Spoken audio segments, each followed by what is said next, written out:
Welcome to Rates and Barrels. It is Monday, July 3rd. Derek Van Riper, Eno Saris here with you on this episode. We dig into some first half pitching surprises. It is the sibling episode to the hitter surprises episode that we did last week. We'll talk about some pleasant surprises from this year's group of pitchers, dig into why that has happened, maybe try to figure out who the next group of pitchers will be. That's the hard part.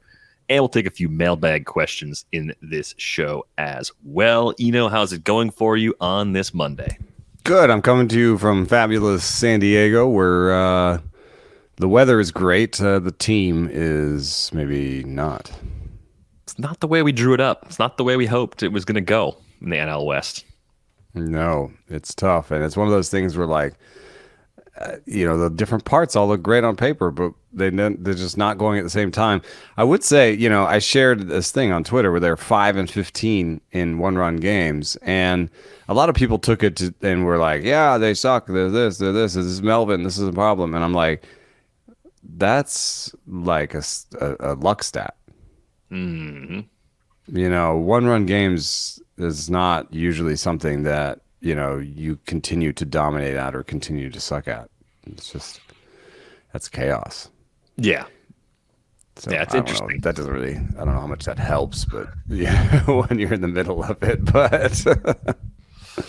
Well, we'll dig in. We've got lots of players to talk about on this episode. And the first one is the current leader in Roto earned value to this point in the season. That is Nathan Eovaldi, who in recent turns has shown little fluctuations in velocity, which I think will always command some extra attention. So I was keeping a very close eye on what that final line looked like from him over the weekend. The thing that Eovaldi's done very well all season long is he has pitched deep into his starts. He did it again against the Astros on Saturday. 7 scoreless innings, just 2 hits, 5 Ks, 4 walks, picked up another win. He's up to 10 wins now on the season. This is the best version of Nathan Eovaldi we've ever seen through a half season. The concerns for me would be fluctuating velo and the pace for being on like a 225 inning pace at this point in the season. That seems a little problematic given his health history. I hope he can do it. I mean, I'm rooting for him. I really am. But what are your concerns about Eovaldi, even though he has been fantastic to this point in the season? He had before this last start, he had basically 5 starts in a row where the average fastball declined and the max fastball declined. Yeah.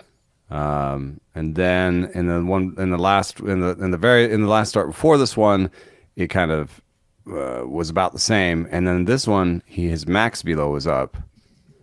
Where was it sitting velo? It's kind of hard. I'm looking at these Fangraphs charts. It's kind of cool to see the spread, but they don't represent the average or the mean. Actually, I have to get something else open. What was his average fastball on the last start? Just on Saturday? Yeah. I'm going to grab it from the game log real quick. It is... Come on. Game log. Let's go. That's EV. Why do they have EV in the game log on Fangraphs? I thought I had pitch velocity there. I don't know. I didn't have that handy. I've got it here. He went from, he was like 96s, and then when the Yankees came to town, 97.5 average, and then from then 95, 96, 95, 96, 96, 95, 95, 94.8, 93.9, 94.3, and then the last one 95.9, 95.6, 96. So that's a good sign, I guess. When he went, so the reason we're asking about this is because last year he didn't have a game where he averaged over 95 in the second half. Once he came back from injury, and he wasn't as good. I lived it. I had him on a lot of teams last year. I have him on fewer teams this year. Still believed, but I just felt like it was reckless to try and have him everywhere again, given the factors we talked about a little bit earlier. The thing I like about him overall, though, even if the velo slips again, it is a pretty deep pitch mix. He's got the splitter, the cutter, and the curveball, and he's locating everything really well. So even though it would be a problem if he went through the second half with a tick and a half or 2 ticks less on his fastball. I don't think he'd be the guy that went from best starter in the league from a fantasy perspective to can't use him in a lot of his starts. It would just be a guy that can flirt with a 4 ERA the rest of the season and, be kind of a 1.25 whip guy with a below strikeout per inning strikeout rate. And that's fine. That plays, but that's a pretty far cry from what you've been getting. Yeah, it's really interesting because from an ERA standpoint, last year when he lost the velo in the second half, he had a 4.9 ERA. So you say, well, like I really don't want to be sitting with that bag, this year. But his FIP at the same time was a 3.71. But his strikeout rate went from 9.4 per 9 to 6.6 per 9. So Worse that's a lot of butts. Yeah, that's a lot of butts. I don't know. I like these locations though. You check out his heat map when you get a chance. Splitter, nice and tight down away or down and into righties. Cutters away from righties. Fastball's kind of in the meaty part of the zone. That's a little bit of an odd. Yeah, but he kind of pitches backwards. Even though he has good velo, he kind of hides the fastball a lot. Throws the slider a lot in fastball counts. So that's where he's at so far. Now, what are you doing in leagues where you have him? Do you have him anywhere? Yeah, I have him in a bunch of places. He just popped as, had great projections, partly because of that park, I think, partly because of his Stuff Plus. And so I've got him in a lot of places. I'm just, a lot of the places I can't trade him. And the places where I do have him and I can trade him, I am thinking about it a little bit. I'm in second place in AL Labor, and I could use a closer. And so I'm trying to put together different packages, but I keep staring at like maybe there's something where I just, trade Eovaldi and a non-closer reliever for a closer and a worse starter or something. Yeah, I'm looking at rest of season projections through the Fangraphs auction calculator, popping the Bat X in just to get a rough idea. That projection system has Eovaldi as the 31st best starting pitcher the rest of the way. And again, a couple injured guys that are ahead of him probably wouldn't really be there if we were trying to go through it as a ranking exercise. But let's just say he's a top 25 starter the rest of the way. That's still better than what you paid for on draft day. So you'd be pretty happy with that. And in terms of like a trade return, if you're looking for a closer like Eno, you're probably getting at least a closer two, a good closer two back in the return, right? You could probably get a Paul Sewald or is Jordan Romano still in that closer two group? Alexis Diaz, maybe we'll talk about him in a little bit. There's some guys you can get. The partner I'm looking at has Paul Sewald and Carlos Estevez, yeah. Yeah. And so I'm thinking, I've been trying to get Estevez, but now I'm thinking, maybe Eovaldi. We'll see. All right. Other names, lots of guys to get to. How about Marcus Stroman? I didn't see this coming from him. I do have Stroman in a few leagues this year, and I kind of just liked him because of the park, decent ratios, high volume of innings. Didn't really expect a lot to change in the profile. Just thought what you see is what you get, and what you got last year was actually pretty good. 3.50 ERA, 1.15 WHIP. He's been even better so far. 276 and 109 for the ratios, 92 Ks in 107 and 2/3 innings. And what he lacks in strikeout rate, he's making up for in volume so far. If he holds up physically and gets over 200 innings, he's done it a couple times before back in 2016 and 2017. Stroman's going to probably finish pretty easily with a dollar value right around this current level. He can actually kind of cruise to that $22, $25 range based on the start that he's had so far. But I don't really see anything that's changed for him. I mean, a little bit of good luck on homers after a little bit of bad luck on homers last year. Is there anything you see that's different with Stroman? There's a weird thing where he was maybe trying to go for, the dogs are with me and they're sad that everyone's gone, and so they're going to bark. Marcus Stroman was trying to throw the four seam, I think maybe beginning of last year, and trying to throw it more and try to maybe go for strikeouts more.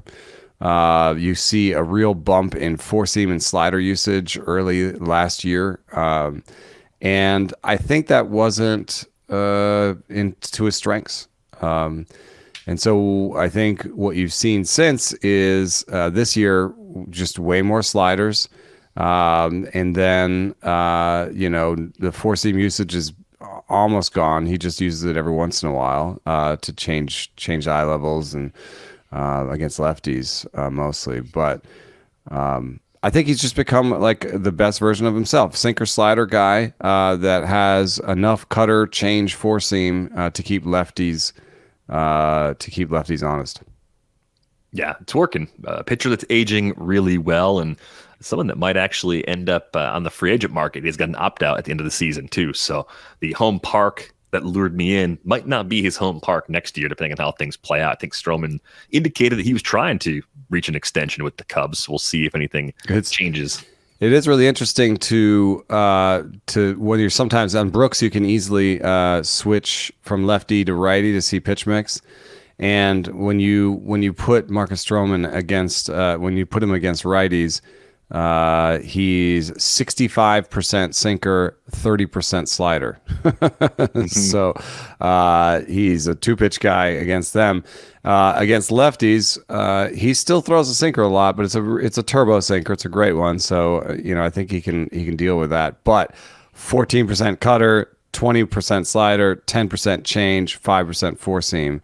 And if you do it for the year instead of just recently, it's 9% four seam, 20% cutter, 14% change. So you can. I think this is kind of important sometimes. First of all, because something like Stuff Plus doesn't platoon adjust, and I think that a lot of the times that we maybe miss on a pitcher, or there's a pitcher who's struggling, we can't figure it out, or a pitcher who's better than we expect. Sometimes platoon splits are part of it. I'm thinking of, just across, we're not doing the bad surprises show today. But in that same rotation, Jameson Taillon, in terms of what he's trying to do against lefties, you see some real fluctuation month to month where, the beginning of the season, he was 33% four seam, 32% cutter, 23% curve, 7% change against lefties. Now he's 52% four seam, 8% cutter, 8% change, and 30% curve. So he's obviously trying to find something that works against lefties. I talked to Clark Schmidt about, what it was that he figured out against lefties. And I think that's a source of chaos in our appraisal of pitchers is, we need to spend some time thinking about how they get opposite-handed hitters out.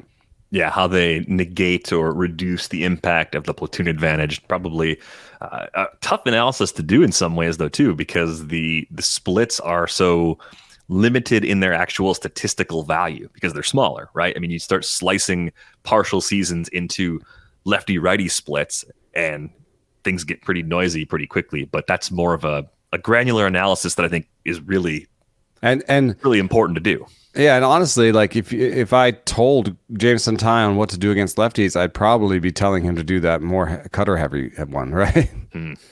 But he's, the strikeouts have at least returned when he went to a more four-seam heavy. So, I mean, it's not like he's figured it out, but I'm guilty of having dropped him like this week in the main event, and in a lot of places I finally gave up on him, like a lot of people. But I will point out that in his last start, the strikeouts came back. He gave up 5 runs, but the strikeouts came back. I mean, and there's something changing under the hood.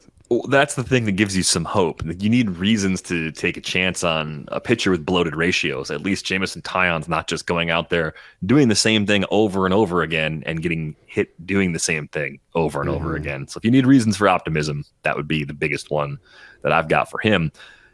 Mitch Rates and Barrels Word Cloud Hog Keller is our next pitcher. And the thing that really surprises me with Mitch Keller is that we're seeing the K rate way up, 27.3%, easily the best we've seen since he debuted back in 2019. That was only 48 innings, and he really wasn't good from a ratios perspective during that season.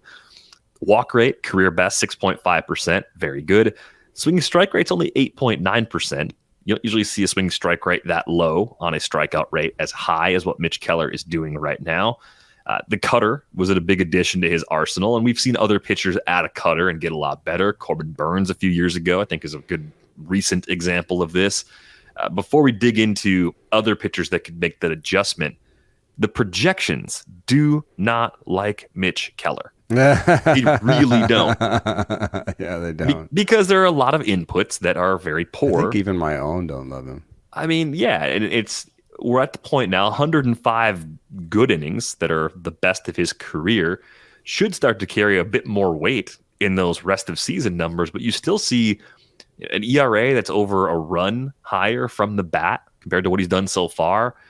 All of the projection systems on Fangraphs have a 1.3 whip or higher, and all of the projection systems have the K rate coming down quite a bit, down in the kind of mid to upper eights sort of range. If you like K per nine, that's like 22 to 23% if you prefer the percentage. So where do you really see things going? What do your projections have for Keller? And do you think there's something that they could be missing because of the previous inputs of Keller that come from a pitcher who had a slightly different arsenal?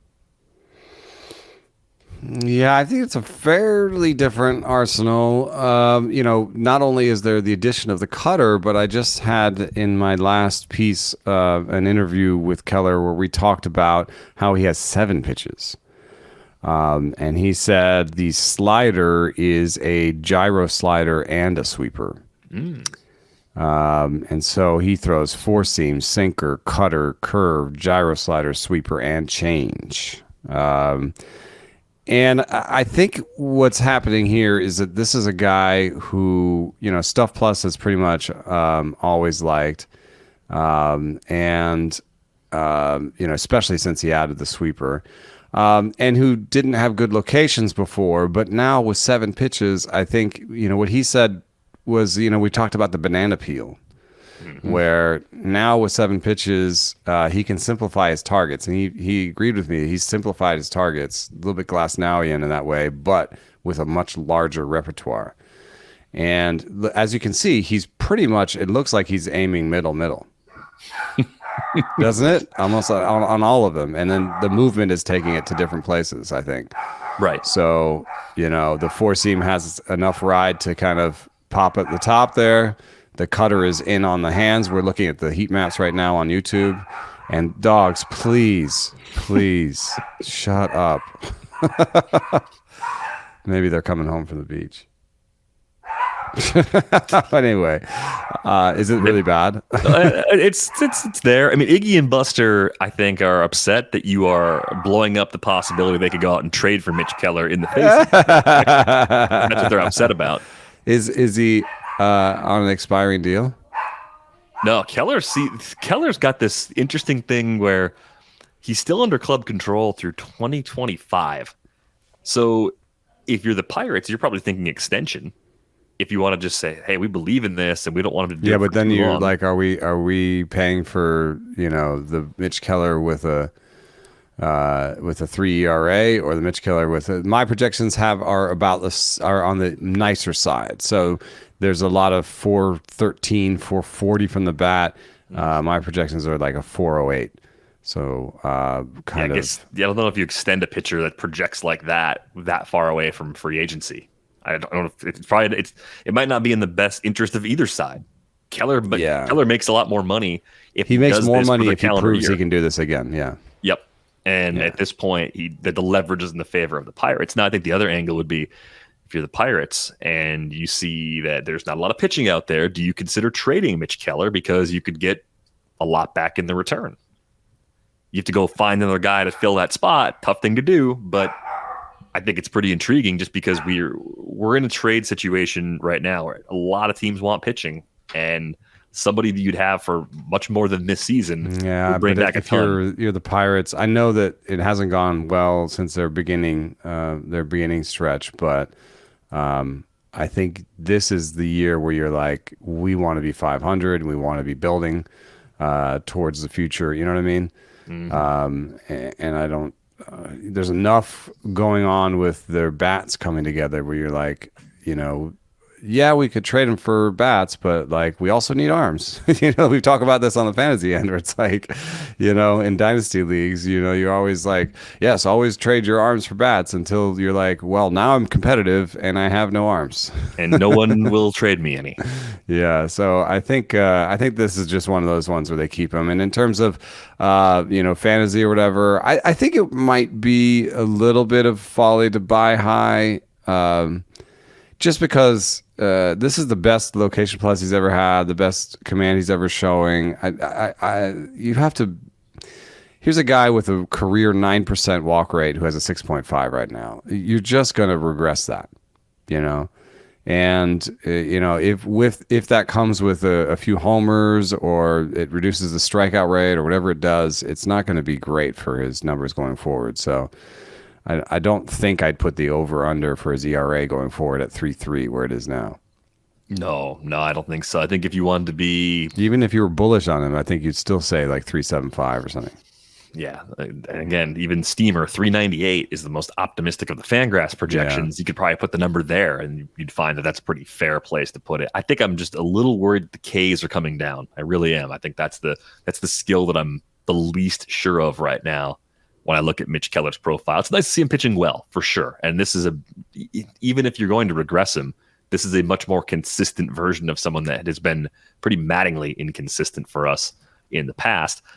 I want to ask you, if you were going to give other pitchers in the league a cutter, since you can't just give everyone a cutter and have it turn them into someone completely different, who would it make the most sense with? What type of pitcher are you looking for? What other stuff in the arsenal it kind of leads you to say, hey, maybe this guy could throw a cutter and it would open up a ton of other things, or it would elevate their baseline performance to a new level?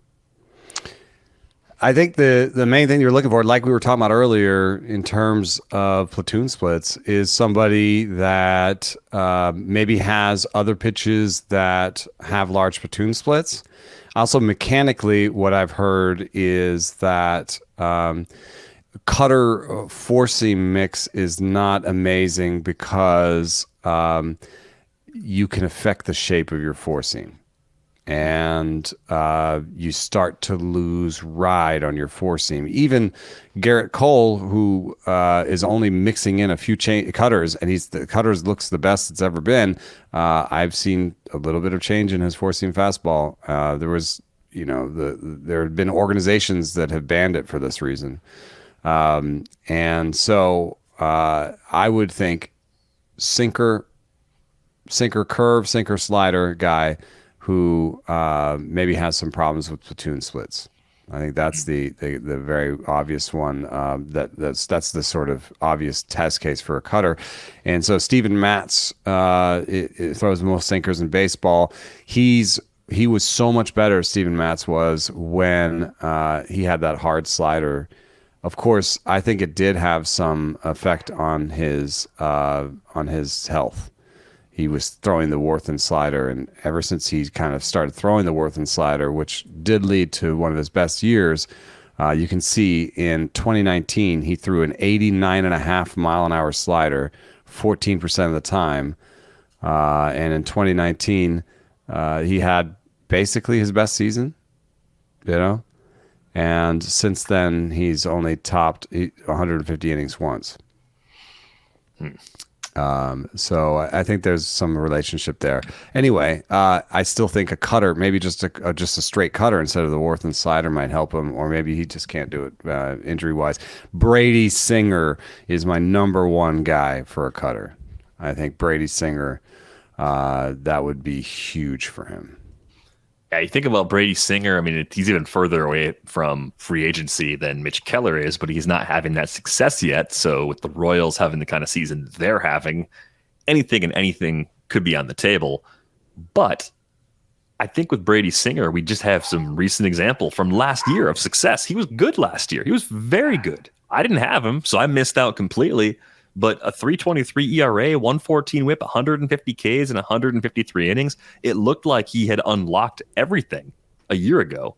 And so far this season, it's just been a big step back. Lowest K rate of his entire career so far through his first 89 innings here in 2023. Yeah, and like, I could take a victory lap. I mean, I don't have any shares, and Stuff Plus never loved him, but really, I think that the key takeaway from Singer is just what we've been talking about: is be very wary of guys with platoon rates, and that'll get you out of trouble with even guys that Stuff Plus likes, like Graham Ashcraft. We should have realized, would have some issues, because he is basically a one-pitch pitcher against both sides. He has a sweeper for righties and a cutter for lefties, and what does he do otherwise? So the one problem with Brady Singer is he kind of throws a gyro slider. So it would be better if he had a bigger slider to go with it, but I still think he would be an interesting test case for this. There's some other guys that I think could use it. Jake Woodford is the guy that I'm looking at here. I don't know. Stroman is a case. In terms of people who've done this other than Keller, I see Marcus Stroman, Cal Quantrill, Martin Perez, and Zach Eflin, and even Adam Wainwright and Dane Dunning as previous examples of proof of this concept. Yeah, so, I wonder if Alek Manoah could actually add a cutter. Got the bad splits against lefties, sinker slider. Actually had a much better start. Just made a start at Double-A on Sunday. Struck out 10. Gave up a run on 3 hits, 3 walks over 5 innings. 47 of his 82 pitches were strikes. Much, much better than that first outing in the Florida Complex League. That would actually make quite a bit of sense to me, just based on the fact that he's mostly a 2-pitch pitcher, throws the occasional changeup in there as well, and might be the kind of guy that's going to be a little more about weak contact than just overpowering elite strikeout rates. Yeah, I mean, I think a lot of times the cutter is a step in for a poor change, and they don't function the same way. But I'm seeing Manoah has thrown 8 cutters supposedly. So that's interesting. I wonder if that's something that'll change when he's coming up through the minors again. But in terms of results and averages, his changeup has given up a 314 batting average and a 457 slugging to lefties. Of course, his slider 325 and 550, but that's what you're talking about when you're talking about these poor splits. He doesn't have a good arsenal against lefties, and that doesn't require a real model or anything. You just have to be like, oh, he's a sinker slider guy. What does he do against lefties? It's a pretty simple old school question. We are going to sign off on our way out the door. A reminder, you can get a subscription to The Athletic for $1 a month for the first year at theathletic.com/rates and barrels. You can find us on Twitter. Eno is at Eno Saris. I am at Derek Van Riper. The pod is at Rates and Barrels. No episode on Tuesday. We're going to bump Project Prospect over to Wednesday because of the 4th of July holiday here in the States. So have a safe and happy 4th of July if you are celebrating that. We are back with you on Wednesday.